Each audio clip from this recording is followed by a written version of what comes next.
Hello everyone, আজকে রান্না করা হবে বেলে মাছের ঝোল। তো প্রথমে দিয়ে দিল কড়াইতে তেল, এরপর দিয়ে দিল মাছগুলো ভেজে নিতে হবে।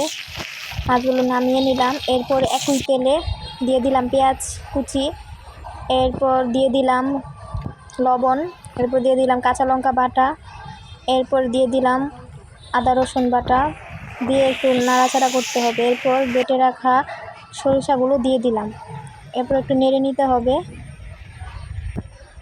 এরপর দিয়ে দিলাম সামান্য জল দেওয়ার পর দিয়ে দিলাম হলুদের গুঁড়ো, এরপর দিয়ে দিলাম শুকনো লঙ্কা গুঁড়ো। তারপর একটু কষিয়ে নিতে হবে, তেল ছাড়া পর্যন্ত অপেক্ষা করতে হবে।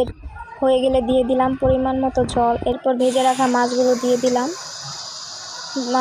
মাছগুলো দিয়ে কিছুক্ষণ ফুটিয়ে নিতে হবে। এরপর দিয়ে দিতে হবে কাঁচা লঙ্কা দিয়ে একটু নেড়ে নিলাম। এরপর ঝোল গাঢ়া হওয়া পর্যন্ত অপেক্ষা করলাম। এখন তৈরি হয়ে গেল আমাদের মজাদার সরিষে দিয়ে বেলে মাছ। Thanks for watching this video. সবাই অবশ্যই লাইক, কমেন্ট এবং সাবস্ক্রাইব করবেন। ধন্যবাদ।